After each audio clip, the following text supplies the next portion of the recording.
करे दिल इल्तिजा, कभी दिल ना टूटे प्यार में।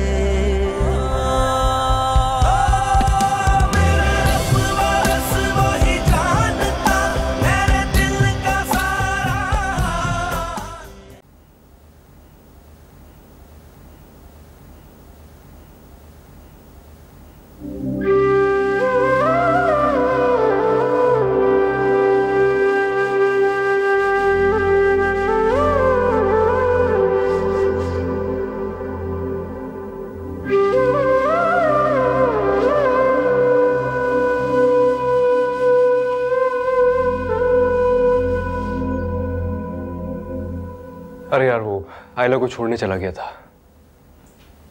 तो छोड़ा क्यों नहीं? छोड़ के ही तो आया हूं। आयशा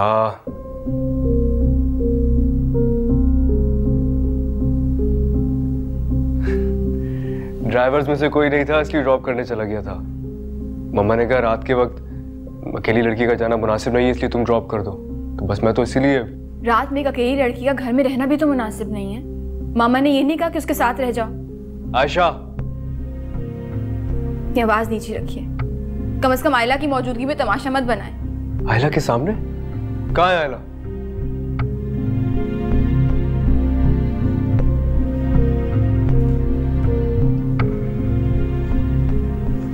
यहाँ है आयला और ये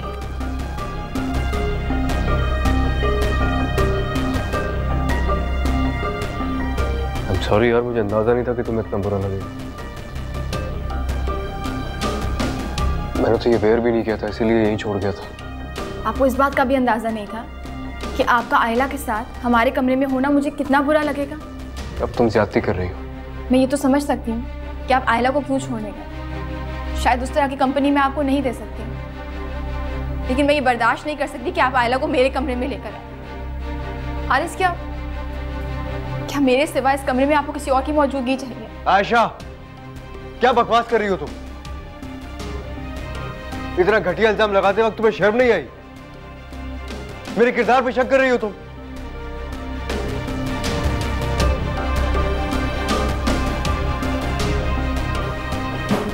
इतनी हैसियत है मेरी जिंदगी में आयला की, देख लिया तुमने?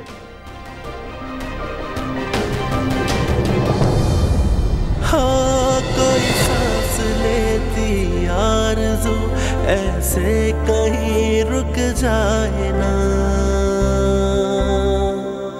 हाँ कोई सांस लेती आरज़ू ऐसे कहीं रुक जाए ना, अरमानों में उम्मीद की जो है रोशनी मुक जावे ना,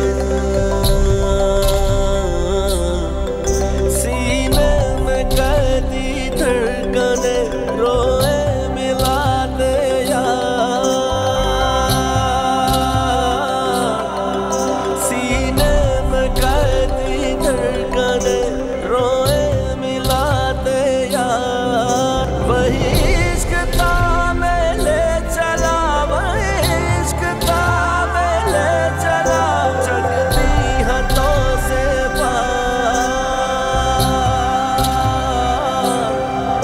जगती हाथों से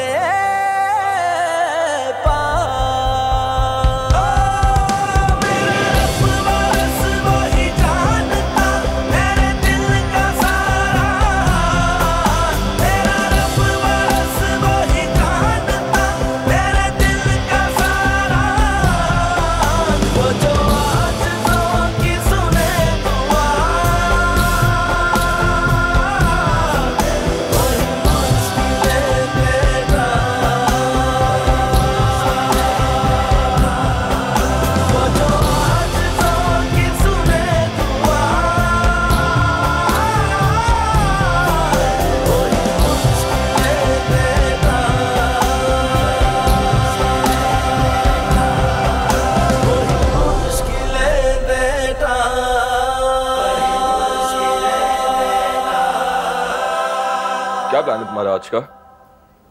निम्रा की शादी अटेंड करोगी तुम? आज नहीं जाऊंगी। क्यों? कल तो लग रहा था कि तुमने अपने आप को खूब एंजॉय किया है और हारिस ने भी तो तुम्हें घर छोड़ा था। समी, तुम्हें हर बात बतानी जरूरी नहीं है। आयला, इतना तो अंदाजा है मुझे कि तुम्हारे ना जाने के पीछे कोई ना कोई खास वजह तो होगी। तो मेरे बहुत अच्छे दोस्त हो, इसलिए मैं तुमसे अपनी हर बात शेयर करती हूँ। तो चलो ठीक है, ये बात भी तुम्हें बता देती हूँ। एक्चुअली मैं ये चाहती हूँ कि आज के फंक्शन में ना जाके मैं हारिस को वरिड कर दूँ। और इससे क्या होगा? उससे ये होगा कि उसको मेरी एब्सेंस का अंदाजा होगा और वो मुझे मिस करेगा। फर्ज करो ऐसा हो भी जाता है, फिर होगा क्या? समी प्लीज इस वक्त लेक्चर मत दो मुझे, और अभी तो बिल्कुल भी नहीं। आयला, तुम अपने आप को बहुत बड़ा धोखा दे रही हो और तुम इसके बारे में बाद में बहुत पछताओगी। जो होगा उसको बाद में देख लेंगे।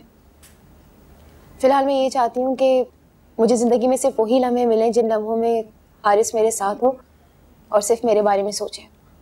वो नहीं सोचता आयला, वो अपनी जिंदगी में बहुत खुश है।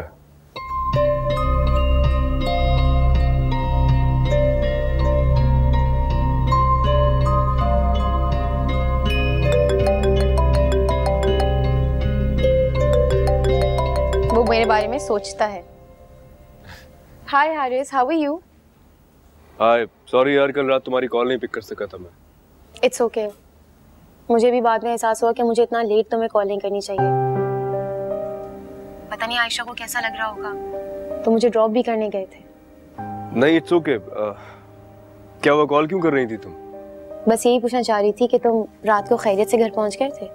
हाँ, मैं पहुंच गया था खैरियत से। Thank you for your concern यार। चलो शाम में मिलते हैं, टाइम पर पहुंच जाना। Okay, bye bye. Bye.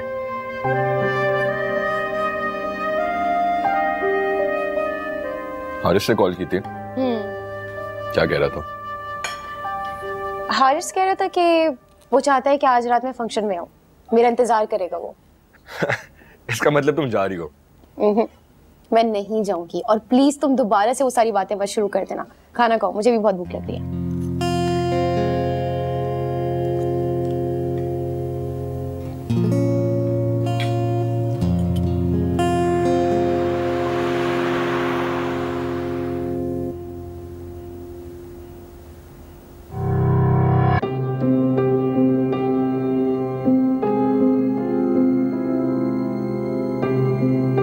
Haris, मुझे आपसे बात करनी है। अगर आप मुझसे बात नहीं करेंगे तो मैं आपके साथ नहीं जाऊंगी। कल रात तुमने जो कुछ कहा है उसके बाद कुछ कहने की गुंजाइश बचती है क्या?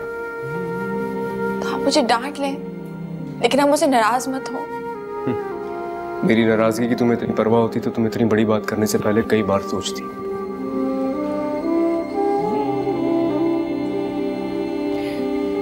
आप मुझे माफ कर दें हारिस। किस बात के लिए माफ करूं? माफी तो मुझे तुमसे मांगनी चाहिए कि आज तक अपनी मोहब्बत का यकीन दिलाने में नाकाम रहा हूं।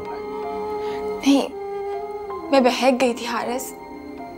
मुझे किसी ने कहा कि जितना खुश आप आयला के साथ होते हैं उतना खुश तो आप कभी मेरे साथ नहीं हुए।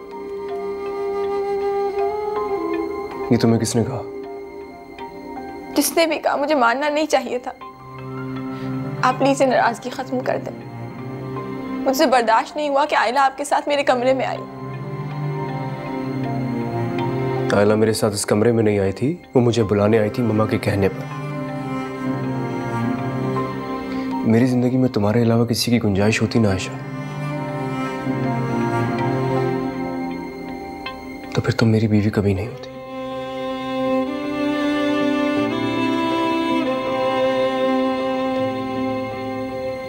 अभी नाराजगी खत्म कर दें। मुझसे गलती हो गई, मैं आइंदा ये गलती कभी नहीं करूंगी। मेरी आखिरी गलती है। अब प्लीज मुझे माफ कर दें।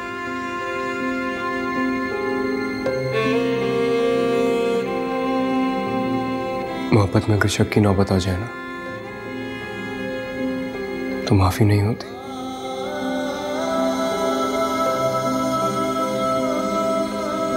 बस तुम ये नौबत कभी ना आने देना।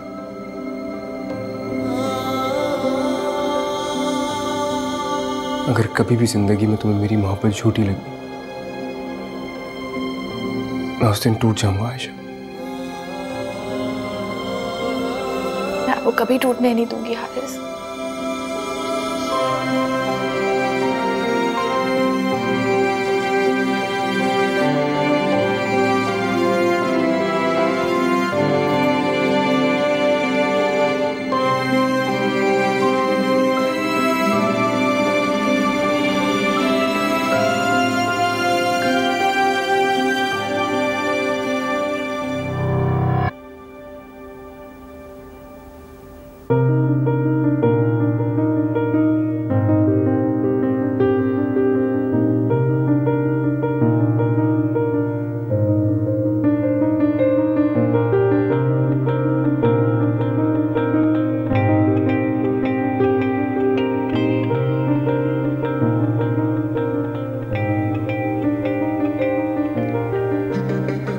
मुबारक हो तुम्हें। सिर्फ मुझे क्यों, आपको भी मुबारक हो जिंदगी का ये नया सफर। यकीन नहीं होता, यकीन नहीं होता कि मोहब्बत को जिद से भी जीता जा सकता है। जिद से नहीं, दुआओं से हासिल किया है मैंने। मैं कोशिश करूंगा कि तुम्हें तुम्हारी दुआओं की वजह से पछताना ना पड़े। दुआएं कबूल हो जाएं तो उन पर पछतावा नहीं होता, क्योंकि वो कबूलियत अल्लाह की तरफ से होती है और अल्लाह के फैसलों पर पछताना कम अक्ली है। खुदा के फैसलों पे पछताया नहीं जाता फैजी, बल्कि सर झुकाया जाता है, इस यकीन के साथ कि खुदा ने जो भी फैसला किया होगा वो हमारे हक में बेहतर होगा।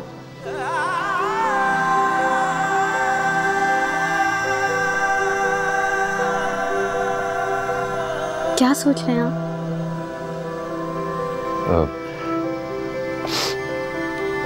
सोच रहा हूँ कि कितनी समझदारी की बातें करती हो तुम। करती नहीं थी, अब करने लगी हूँ। आयशा की कंपनी ने मुझे बहुत बदल दिया है।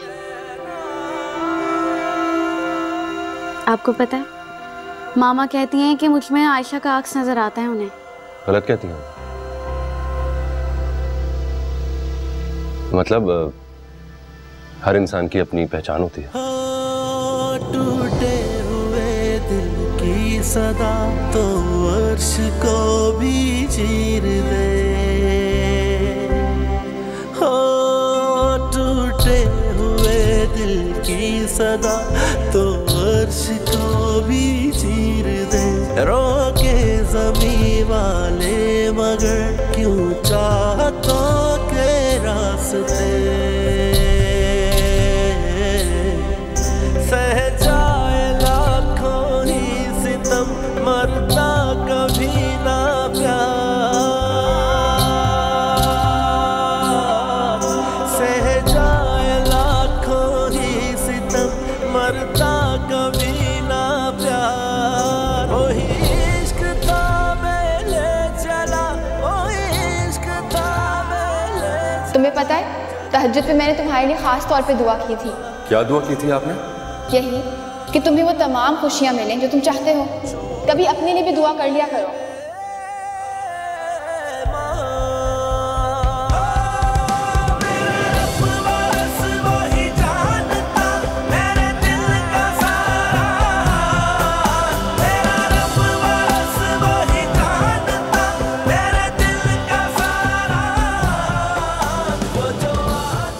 मुझे तुम्हारे लहजे में उदासी बिल्कुल अच्छी नहीं लगती फैजी। तुम्हें याद ही वही वाली मिठाई है, पूरे डब्बे खत्म कर दिया करते थे हम, और ज्यादा तुम खाते थे।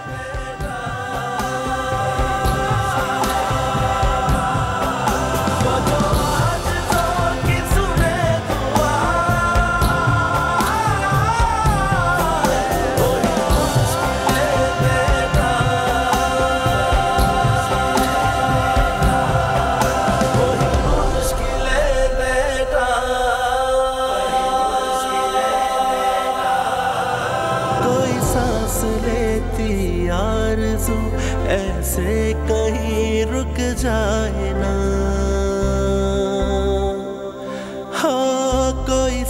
सांस लेती आरज़ू ऐसे कहीं रुक जाए ना, अरमानों में उम्मीद की जो है रोशनी मुक जावे ना, सीने में कैदी धड़कने रोए मिलाते यार। इसी बात का डर था। जाओ अंदर कमरे में, वो इंतजार कर रही है। याद रखना फैजी, आशा से वादा तुमने किया था। जिंदगी भर इस वादे से रिहाई की कोशिश मत करना।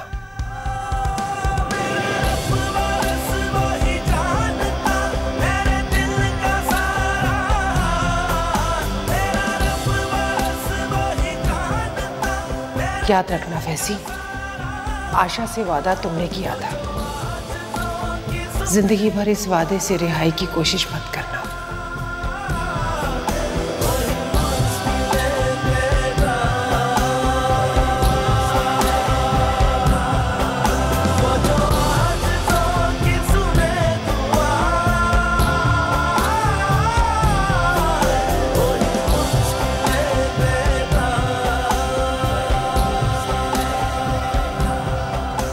क्या हुआ, आप इस तरह चले क्यों गए?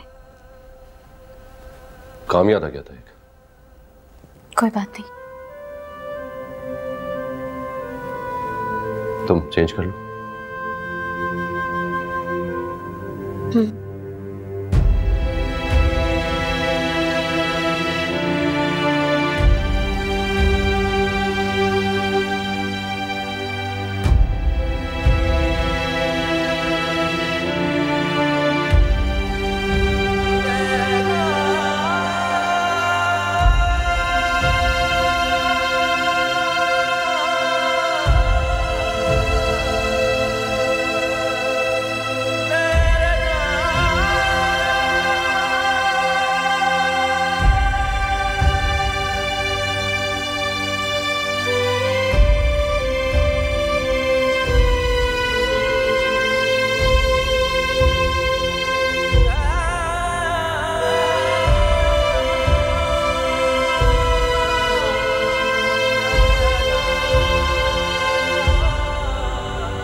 किसी ने कहा कि जितना खुश आप आइला के साथ होते हैं उतना खुश तो आप कभी मेरे साथ नहीं हुए। हारिस बेटा, आज आइला की तरफ जरूर जाना। खैरियत? तुम्हारी इससे बात नहीं हुई? नहीं। इनफैक्ट मैं तो बहुत सरप्राइज्ड हूँ कि वो निम्रा की बारात में नहीं आई। उसे फोन जरूर कर लेना। मैंने आज फोन किया था, बता रही थी उसकी तबीयत ठीक नहीं है। मैंने उसे बहुत डांटा कि कोई बात है कि बताया तक नहीं उसने हमें। क्या हुआ उसे? 2 दिन से बुखार है उसे। चले जाना उसकी तरफ। और वैसे भी वो तुमसे नाराज होगी कि तुमने वजह ही नहीं पूछी कि वो फंक्शन में क्यों नहीं आई थी। मम्मा, वो मेरे लिए इतनी अहम नहीं है। यही तो बात है हारिस कि तुम्हें अभी तक ये समझ में नहीं आया कि तुम्हारे लिए क्या अहम है और क्या अहम नहीं है। दिल ना भी करे ना तो चले जाना, उसे अच्छा लगेगा। जी।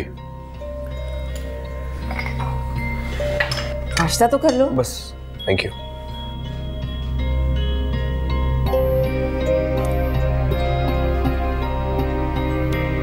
कुलसुम, कुलसुम गरम चाय लेकर आओ।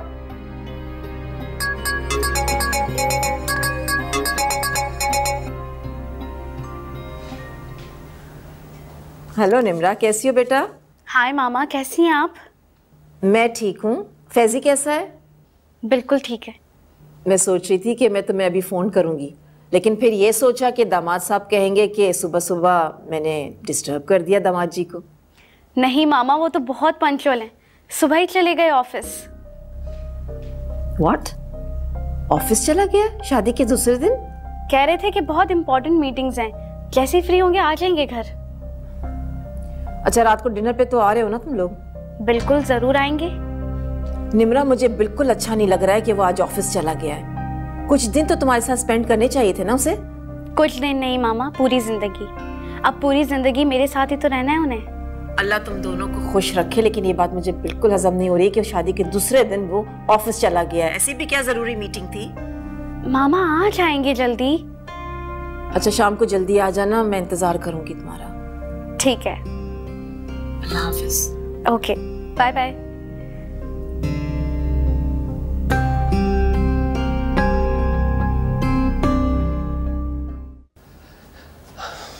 मसरूफ हो बेटी? नहीं आंटी, फ्री बैठी थी इसलिए सोचा कि अपना वार्डरोब भी ठीक कर लूं। मेरी मदद की जरूरत है? क्यों शर्मिंदा कर रही हैं आप? ये तो मेरा फर्ज है कि मैं आपके कामों में मदद करवाऊं।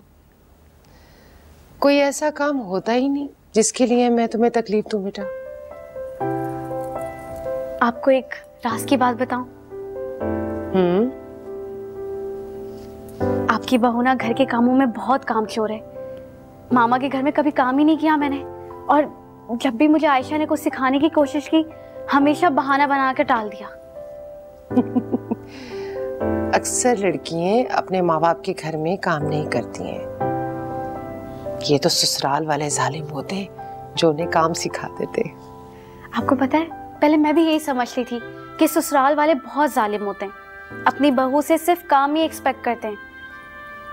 लेकिन जब आज सुबह आपने फैजी को नाश्ता बना के दिया, तब मुझे बहुत बुरा लगा कि ये तो मुझे करना चाहिए था ना। बेटा, सारी उम्र तुम ही ने काम करना है, और ये तो अच्छी बात है कि तुम्हें ससुराल में आकर काम करने का शौक पैदा हुआ, और ये ख्वाहिश जागी कि तुम अपने शौहर के लिए हर काम करो। बस तो फिर आप मेरी ट्रेनर बन जाए, सब सिखा दे मुझे। तुम तो मेरी बेटी हो, क्यों नहीं सिखाऊंगी? आपको पता है, मामा की कॉल आई थी। वो समझ रही थी कि फैजी अभी तक सो रहे हैं। जब मैंने उन्हें बताया कि ऑफिस गए तो बहुत हैरान हो रही थी। उन्हें बुरा तो बहुत लगा होगा।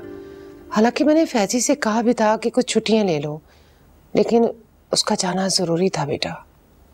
नहीं, उन्हें बुरा तो नहीं लगा, लेकिन अजीब लगा। लेकिन आप फिक्र नहीं करें, मैंने उन्हें समझा दिया।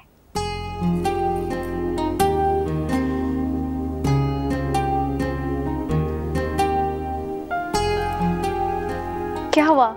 ऐसे क्या देख रही है? मैं देख रही हूँ कि मेरी बेटी कितनी समझदार है। अगर फैजी कोई भी गलती करेगा तो उसे माफ कर देगी। आंटी, फैजी बहुत अच्छे हैं, वो कभी कोई गलती नहीं करेंगे। इंसान होने के नाते उसका गलती करना हक है। अगर वो कोई भी गलती करेगा ना तो उसे माफ कर देना। बल्कि ऐसा करना कि तुम मुझे बताना, हम दोनों मिलके उसका कान खींचेंगे। बिल्कुल ठीक कहा आपने, ऐसे ही करेंगे। चलो, मैं तुम्हारी हेल्प करवाती हूँ।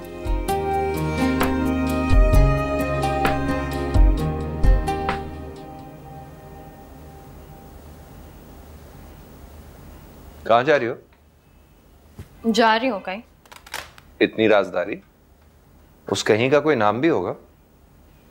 जब तुम सब जानते हो तो इतना बनते क्यों हो? मुझे पता था तुमसे सब्र नहीं होगा, बल्कि मुझे तो लगता था कि शायद तुम रुखसती वाली गाड़ी में निम्रा के साथ बैठ के ही चली जाओगी। Very funny. इतनी बड़ी बात बताकर अब तुम मेरी हालत का मजाक उड़ा रहे हो। मैं मजाक नहीं उड़ा रहा। तुमने खुद नहीं देखा मेहंदी से लेके वलीमे तक फैजी के चेहरे पर कितनी खुशी थी। मुझे तो दोनों खुश लग रहे थे। गलत, दोनों खुश नहीं थे।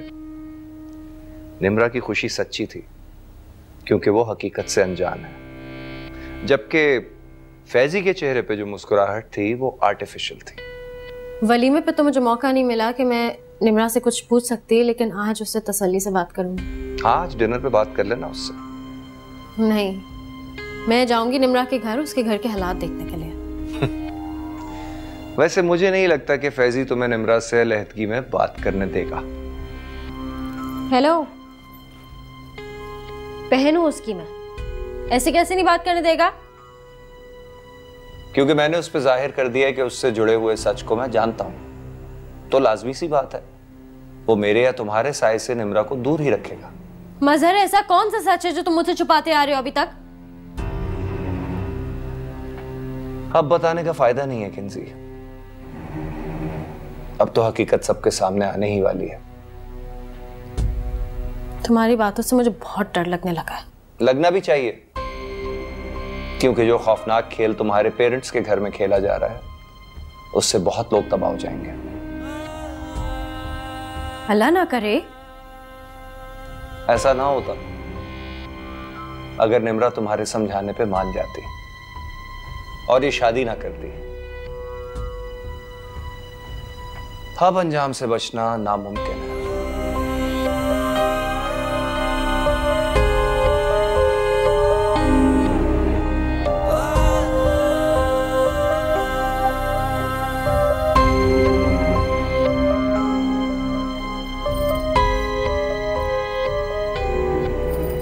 आयशा,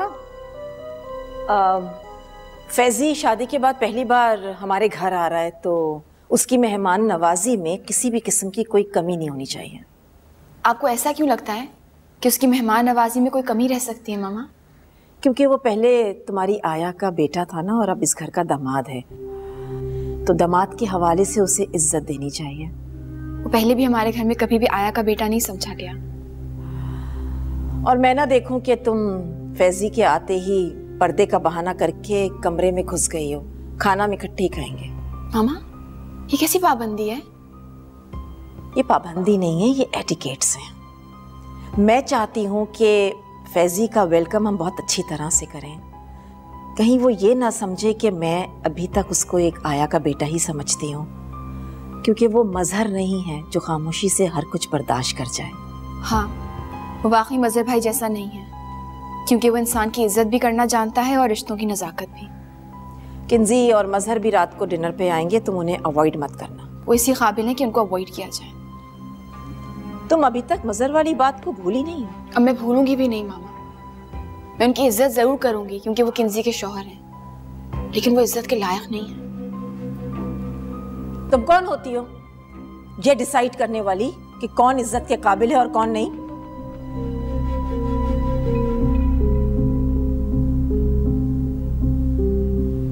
ये फैसला करने वाला मेरा खुदा है। वो जिसे चाहे इज्जत दे, जिसे चाहे रुस्वा कर दे। और मजहर भाई के रवैये ने हमेशा ये साबित किया है कि वो इज्जत के काबिल नहीं है। मामा, एक बात मेरी अच्छी तरह से सुन लो आयशा, आज तो तुमने मजहर के खिलाफ मेरे सामने जहर उगल दिया है। आइंदा ये करने की जुर्रत मत करना। वो मुझे हारिस की तरह अजीज है, समझ गई तुम? इसलिए तो मैंने कभी नहीं आपको बताया कि मुझे क्या शिकवा है। तुम्हें तो हर एक से ही शिकवा है। आपसे एक बात पूछूं मामा? मेहंदी की रात मजहर भाई को मेरे कमरे में आपने भेजा था। तुम पागल तो नहीं हो गई हो? अगर आप आयला को अपने बेटे के कमरे में भेज सकती हैं, तो मजहर भाई को भी मेरे कमरे में भेज सकती हैं। तुम्हारा दिमाग तो नहीं खराब हो गया? इतना घटिया इल्जाम लगा रही हो मुझ पे। आयला को भी कमरे में आप ही ने भेजा था, और हारिस से भी आप ही ने कहा था कि जाके उसको ड्रॉप कर। मामा, आप आखिर क्या चाहती हैं? तुम नहीं जानती मैं क्या चाहती हूँ? सिर्फ हारिस की बगावत की वजह से तुम इस घर में मौजूद हो, वरना तुम्हारा वजूद मुझे पहले ही दिन से नाकाबिल कबूल है। मैं आपके लिए सिर्फ सब्र की दुआ कर सकती हूँ। और रही बात मेरे इस घर में होने की, तो आप गलत हैं मामा। मैं इस घर में हारिस की बगावत की वजह से नहीं हूँ, उनकी मोहब्बत की वजह से।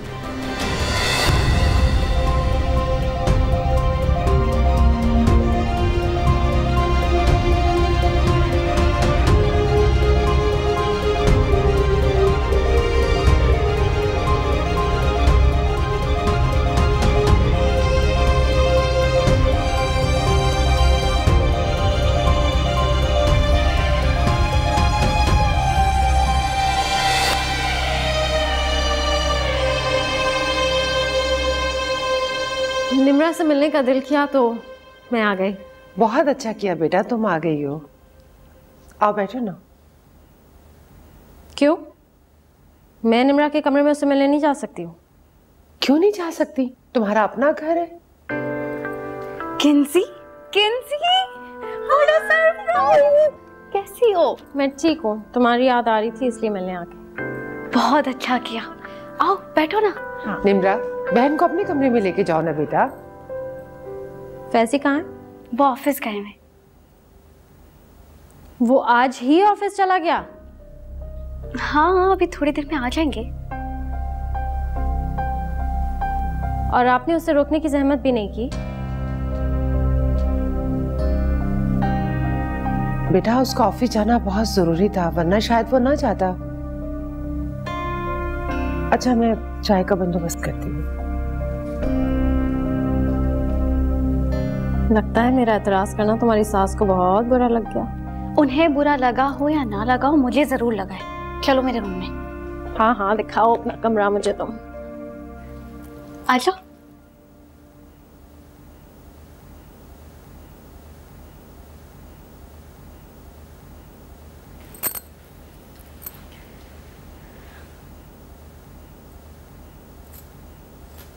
तुमने उससे वाकई नहीं पूछा कि ऐसा कौन सा जरूरी काम था जिसकी वजह से वो नई नवेली दुल्हन को छोड़कर ऑफिस चला गया?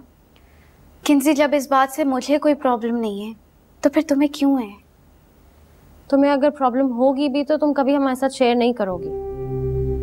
शादी के हर फंक्शन में उसका एटीट्यूड साफ बता रहा था कि वो महज एक फॉर्मेलिटी निभा रहा है। ऐसी कोई बात नहीं है किंसी, वैसे बहुत अच्छे हैं और मेरा बहुत ख्याल रखते हैं वो। हाँ, वो तो मुझे नजर आ ही रहा है कि वो तुम्हारा कितना ख्याल रखता है। शुक्र है कि वो घर पे नहीं है। अगर उनके सामने तुम इस टोन में बात करती तो कितनी शर्मिंदगी होती मुझे। And you're sure कि वो ऑफिस ही गया, राइट?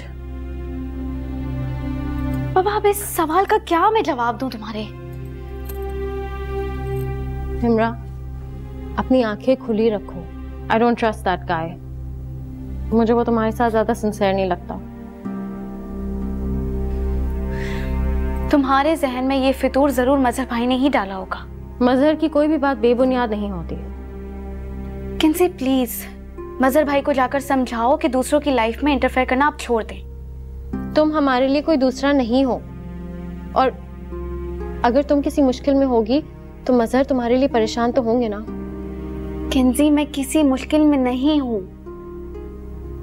हाँ, अगर तुम लोगों ने मेरी लाइफ में इंटरफेयर करना नहीं छोड़ा तो फिर मैं किसी मुश्किल में जरूर पड़ जाऊंगी। शर्म करो निम्रा, शादी से पहले तुमने मजहर से बदतमीजी की और अब तुम मुझे बोल रही हो कि मैं तुम्हारी लाइफ में इंटरफेयर ना करूं।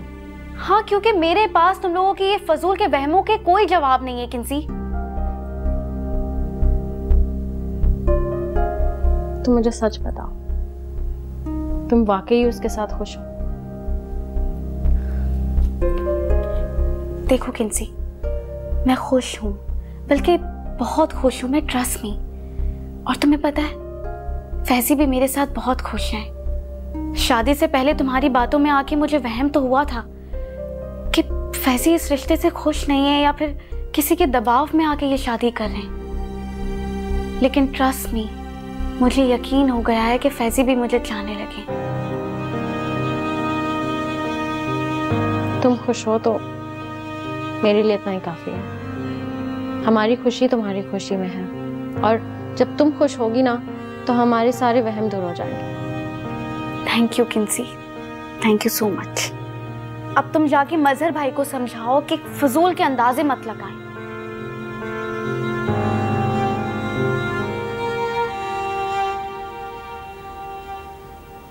चाय बन गई? चलो ये सब ट्रे में रखो। अम्मी, अम्मी बाहर गाड़ी किसकी खड़ी है? कोई आया है क्या? किंजा आई है।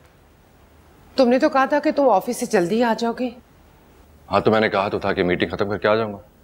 इसीलिए मैं कह रही थी कि मत जाओ, कोई ना कोई आज के दिन घर आ जाएगा। और किंजा को तुम्हारा ऑफिस जाना बिल्कुल भी अच्छा नहीं लगा। अम्मी, दूसरों की मर्जी के मुताबिक मैंने जिंदगी नहीं गुजारी। इसीलिए मैं कह रही थी कि दूसरों की मर्जी पे अपना फैसला मत करो। अगर अब कर लिया है तो लोगों को मौका मत दो बात करने का।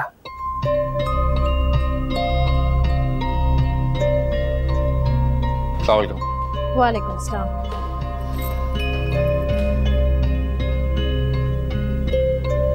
तो फिर किसने किया तुम्हारी जिंदगी का फैसला तुम्हारे लिए? हाँ,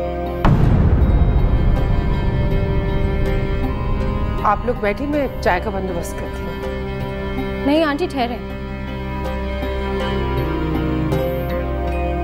मुझे इस सवाल का जवाब चाहिए। मैं घर से इसी सवाल का जवाब ही लेने आई हूँ जो मेरी बहन ने बहुत आसानी से इग्नोर कर दिया है। किंसी तुम्हें क्या हो जाता है? एक मिनट निम्रा, किस सवाल का जवाब चाहिए आपको? अभी तुम्हारी अम्मी ने हमारे सामने कहा कि तुमने अपनी जिंदगी का फैसला किसी और की मर्जी से किया, तो भला हमें भी तो पता चले कि आखिर कौन है वो दूसरा। वो दूसरा जो भी हो मुझे बहुत अजीज है, नाम लेना जरूरी नहीं समझता मैं। किंसी तुम्हें कोई हक नहीं बनता कि तुम इस तरह फैजी से सवाल जवाब करो।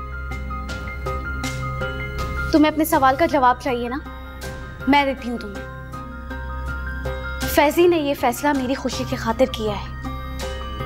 उन्होंने मेरी मोहब्बत का मान रखा है और मुझे ना चाहते हुए भी अपनाया है।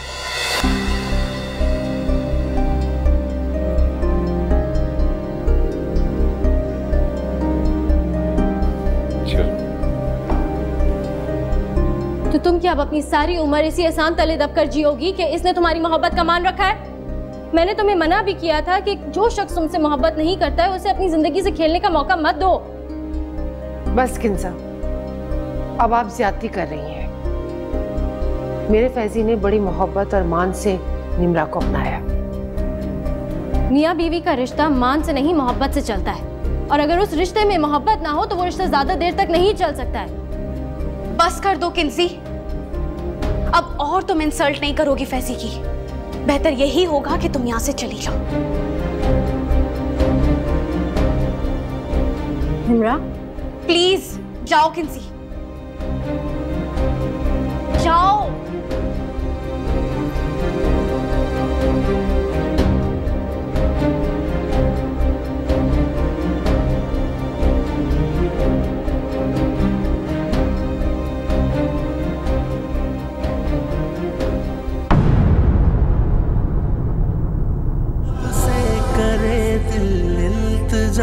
कभी दिल ना टूटे प्यार में।